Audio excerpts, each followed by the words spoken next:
everybody, and welcome back to Beerploma Presents. We're on our way to Valparaiso, Indiana, to go visit Figure 8 Brewing and find out what makes their beers so great. So grab a beer, kick back, and relax with us. Enjoy the show. Prost! Hi everybody, and welcome to Valparaiso, Indiana. We are here at Figure 8 Brewing Company, and we're about to step inside to find out what makes their beer so great. So grab a beer, join with us. Prost! Okay guys, now we're inside Figure 8 Brewing, and I am here with Neil, the purveyor of Fate. Yes, sir. And I'm here with Mike, the head brewer. Thank you guys for having us in here. So I guess we'll start off with some questions here, if you guys don't mind. Yeah, go ahead. Okay, so why don't you tell us a little bit about the history of the brewery? When did we open? Was it 2009 or 2010? 2010, yeah. 2010, March 2010. I joined the company in February of 2011. We started out in a small location just outside of town here, on the edge of town, about 1,400 square feet. We moved to our current location here about a year and a half into business, so June of 2012. Okay. So, and this is currently, it's 12,000 square feet. So it went from 1,400 square feet to 12,000 square feet. It was like having a new playground. And, nice. Yeah, Tom Eubann is the founder of the company. He was a home brewer and electrical engineer, designed pinball machines for a living, and he ended up starting out doing it kind of small and low key, and he heard I was kind of itching for a new challenge, and I came up here to undertake this in February of 2011, and gave me a chance to take something from, we were 150 barrels at that time, maybe if we were lucky, to we're right around 1,000 this year targeting. Some might be a little bigger than that. We're not doing the real explosive growth, kind of controlled growth, and trying to keep it still kind of a brew pub atmosphere with things, but we do outside sales as well. Was the goal always to have a brew pub? Well, when we first opened, it was a brew pub, and we did maybe about 5% sales outside in growlers and kegs, or bombers and kegs. And when we came here, it was to help accommodate and increase our outside of the brewery premise. And when we got in here, just because of the location and how it is, it played into our hands to have a kitchen and a restaurant in here and make it a bigger presentation and a bigger bar experience. Okay. Yep. So how come you chose this city for the location? Tom was born and raised in Valparaiso. Okay. Yep. That's a good reason to have it. Yeah, so. And how come Figure 8? I mean, I happen to be an old Boy Scout here, so, Not's kind of figure into our repertoire. But Yeah, Tom's main passion and hobby is rock climbing. Okay. So That's it's one of your key knots. the knot used in it. And a lot of our beers actually are named after rock climbs or have a rock climbing reference to them too. Okay. So there's kind of the theme on that. I just noticed that your glass had a Lake Superior logo. Yep. So did you guys pick that glass because Well, the Minnesota boys were coming Yeah, down? well, no, we'll give a little background on who I am. I started about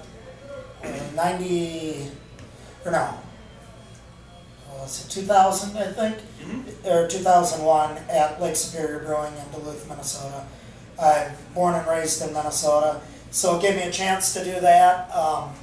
I was there for 3 years, went from there out to Harpoon in Vermont for about 2.5 to 3 years. From there down to Upland in Bloomington, helped grow with them down there, and like I said, gave me a chance to undertake a challenge. Yep. Come up here and wanted to be by a big lake again, so this kind of played into it, being close to Lake Michigan and everything. There we go. Did you start out as a home brewer? Never homebrewed in Never my homebrewed? life. I've done, well, I can't say never, I've done 3 batches now Okay. of homebrews.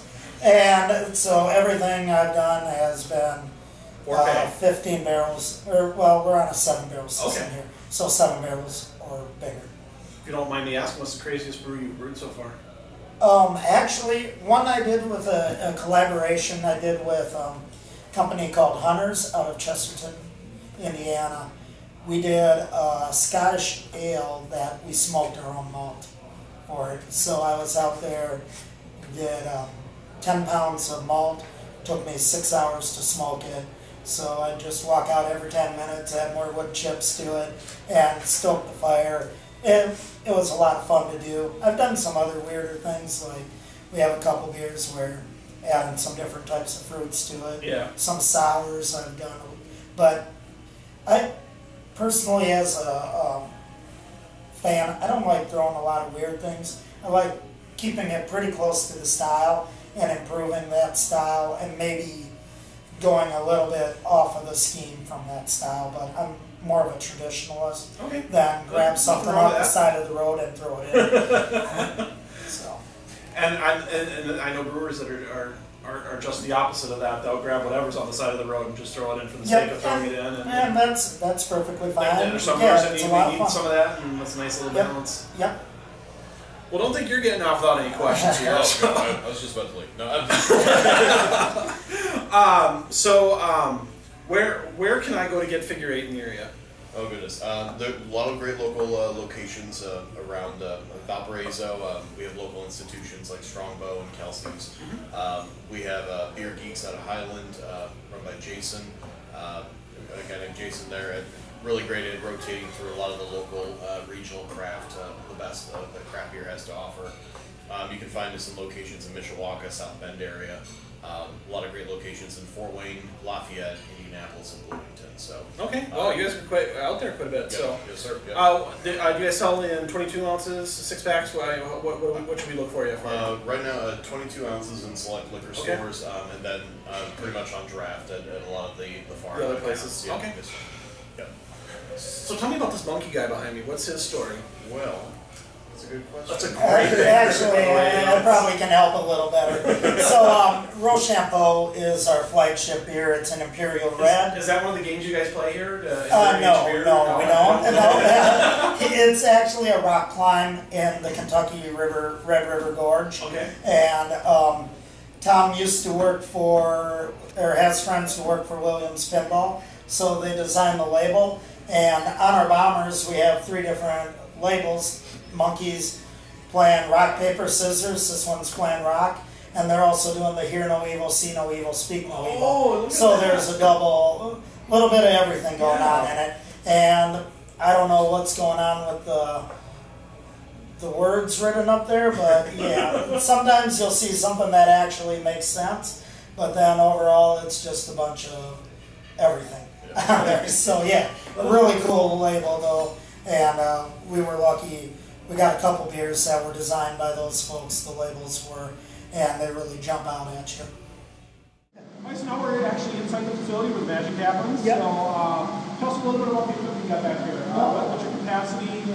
Yeah, we got a 7-barrel system with 4 15-barrel fermenters and 4 7-barrel fermenters, and I'm turning them over about every 2 weeks.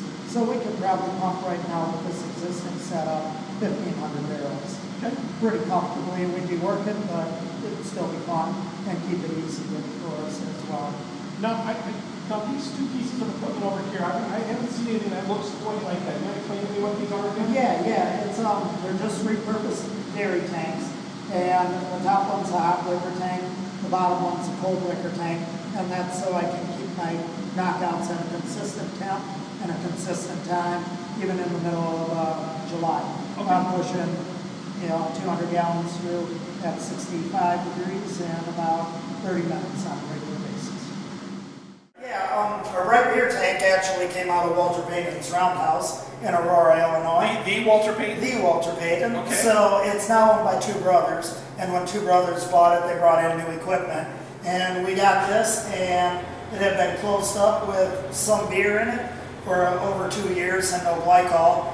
So when they first opened it, it took a couple weeks to air out the basement from the aroma that came out of it. And it took a lot of cleaning, but it's now our main red beer tank. Okay. So, yep. But yeah, Walter Payton, kind of a big thing here in the Chicago area, and being a Viking fan, I kind of hated him, but again, I'm a Packer fan, so that's one thing we can agree on. Well, then I got a good Packer joke for you later. No, I'm kidding. But yeah, so it was one of the first things we added when we came into the new building. Okay. So I see here back here's your cooler. Yep, our cooler, and just so you get an idea of what our old building used to be like, this is the size of the old work area I used to have, including a cooler, brew house, and everything. So we'll go in this way.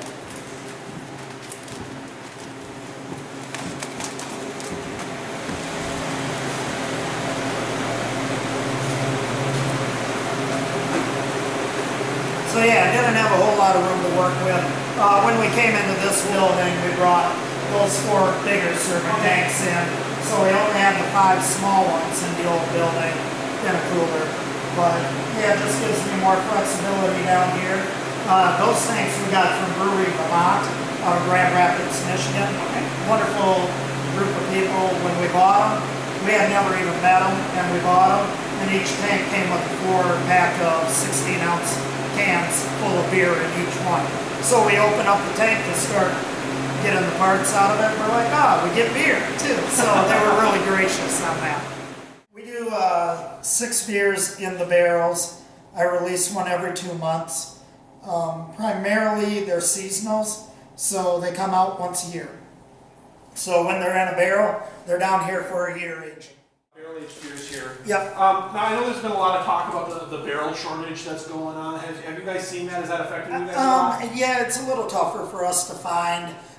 We used to get ours from Buffalo Trace, and we were told that we weren't able to get it anymore because a certain company, I can't remember who, but they bought out the rights to all the Buffalo Trace barrels, so we're not able to get our hands on them as much.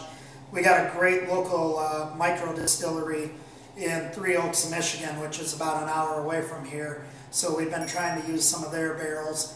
I got a little 5-gallon barrel of it that we use once every 3 months. We'll put something in it and sell it for front of house only. We'll show that when we go back here. And then, so we got a couple different sources that we're starting to use. If you looked at the ones in there, one was a Wild Turkey barrel and the other was a Harrison distillery barrel, and Harrison's out of Indiana as well. So we're going to blend those 2 together. I'm going to taste them both to see if there's any real difference between the 2, and maybe if there is a difference, we'll go one or the other. Or I think blending them will be a lot of fun too, though, just to get a different, more distinct, unique flavor. Why don't we start off with the lightest and work our way through into the hoppiest and darker ones. Okay, so which one do you want to... We're going to start with Pirates Pills, which is... This one right here? Yep. That is great. And now, first off, before we start this one, I wanted to let you guys know that I did a research on Pilsners, and I've been to Germany quite a few times to research this. So this is kind of one of my specialties. Excellent. Well, I hope you like it. With that beer, I intentionally made it a little more malt focused. It comes out in the aroma. I mean, it really does come out in the aroma. So instead of the hop and real light, I tried to give it a little bit of body to go with everything else. You guys replicated Hohenfelders. Thank you. So this, if you guys look at all of my German beer glassware and stuff, it's all Hohenfelder. This is my favorite Pilsner. Excellent. I don't know how you guys did this, but it's got the same nuttiness and the same hops notes to it, the Saaz hops notes to it. Yeah, Saaz is in that, and Spalter Select as well. Okay, and you guys got, just good straw pale color to it, great nose, great hot body. The aftertaste is very quickly dissipating. The next one we'll move on to is Lost Saint, which is right there. This is your Belgian style Saison. Yep, and we actually got the bottle here as well. Let's take a look at so this. That's the Lost Saint there in the bottle? Yep, and that is, the artwork actually is done by a friend of mine, Norton Wisdom, who is a performance artist out of LA. This one, a little different than some Saisons. I use grains of paradise, white pepper, and coriander in it for spices. Reason I do white pepper is black pepper gives me heartburn. So white pepper was the choice, and it also is a more dry, crisper. It does. This one comes off much like a champagne dryness to it. Yep. It's delicious. I mean, it's very well balanced. You're getting all the spices and the notes that you expect out of a good Saison. Yeah, this is really tasty. So good job on this one. Thank you. Just very well done. I'm a big fan of Belgian style beers. You'll see currently, actually, we have 3 of them. available, and we're about to make on the 5th, we are debuting a new beer I developed called Apostasy, and it's a black saison. Okay, so tell me about, so which beer is next? This is called 8th Latitude. 8th Latitude? And it's another saison. This actually was done as a collaboration with a local chef who's a home brewer. One of our restaurants, key accounts, is called Latitude's Restaurant in Ogden Dunes.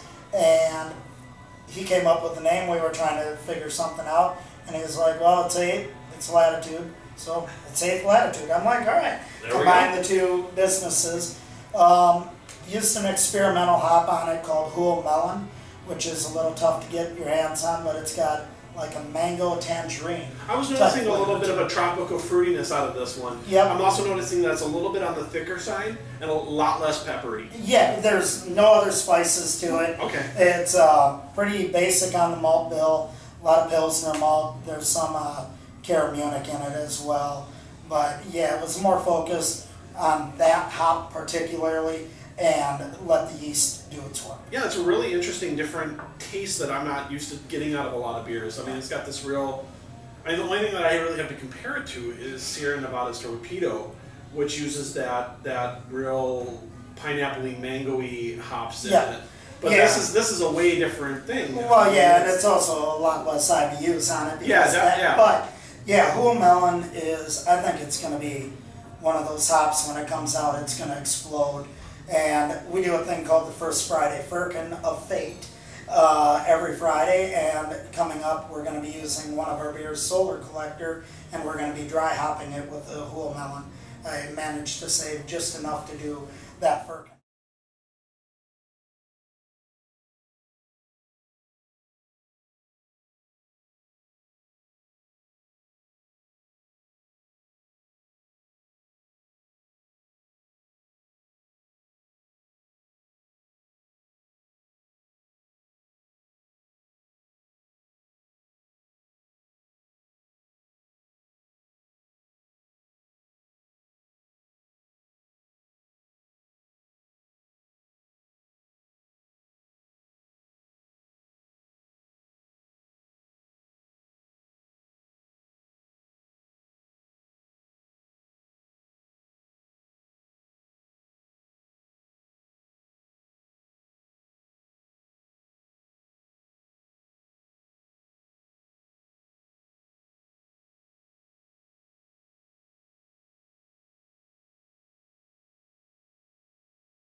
Rochambeau. This is your Imperial Red. Yep. Here's your glass. It's a very fun Imperial Red. Rochambeau is a rock climb in the Red River Gorge. The trick with this beer is we have 3 different labels with monkeys on it, one playing rock and having the See No Evil, one playing which I believe this is, and is he Hear No Evil? He is Speak No Evil. Speak No Evil, and then one playing Scissors, and that is the one that's Hear No Evil. I love that whole aspect where they're doing two, each doing two. So Yep. that's really cool. Yeah, and it's a very unique beer as well. I kind of say Killian's on steroids when I describe it because it's an Imperial Red. It's 7.5%. There's a lot of hops to it. There's 6 different malts in it. So once again, we're talking complexity and a lot of body and character. The hops we use are Cascade, Columbus, Centennial, and Sterling. Originally, we had Amarillo in it, but due to the Amarillo shortage, we had to play off with a new beer or a new hop, and I brought Sterling in. And I think Sterling gave it just a little more of a smoothness, balance. I was just going to say, yeah. I'm getting a smooth, balanced taste for a beer that's 7.5. Yeah, I mean, it's really smooth and balanced out. It yeah, really and is. it doesn't leave a lingering hop character to it, which Amarillo did. It was very, And I very think- cleansing. Yeah, it was a very lucky, I guess, for us that we weren't able to get Amarillo as much as we needed. So we needed to step back a little bit. And I've become a big fan of Sterling hops for a lot of our beers. Excellent. Next will be Hangdog, which is a black rye PA. And this is a seasonal beer that we do. The trick with this beer was I had a bunch of open bags sitting upstairs that I didn't know what to do with. Somebody came in and said, here's harvest hops we just pulled off the vine, do what you want with it. And that's what this beer became. Okay. So throwing a bunch of stuff together and crossing my fingers. Not bad for crossing your fingers. Yeah, so turned out really good. Yeah. It's got a little bit of a sweetness to it. I'm assuming that's from the rye. There's also chocolate in there, Oh, okay. so that would be given some of the sweetness. The rye will give you a little spiciness too, as well. Oh, and I'll pick up the spiciness. Yep, with the and that plays with the hops that are in it, which is Nugget, Cascade, and I dry hop it with Galaxy. That's very good. That's very good. From a salesman standpoint, this beer has been really hard to keep on the shelf. Everybody that I've been bringing this to has been just flying through it. Whenever I've talked with clients of ours and customers, it hits on all facets. It's a little dark, it's a little spicy, got a little bit of sweetness, but it's got the hoppy profile that hopheads love. So it's just a perfectly just wonderful, well balanced beer. So this is your root beer. Now we don't get a whole lot of root beers on our show. Right. I guess brewers just sometimes don't want to feature it, but you guys have decided to do so. Yeah, it's one of those things. When I worked for Lake Superior Brewing Company, they made a fantastic root beer, and I've always liked having a root beer aspect. And with us being a family establishment as well, a restaurant as well as the brewery, you're able to come in and get a great root beer.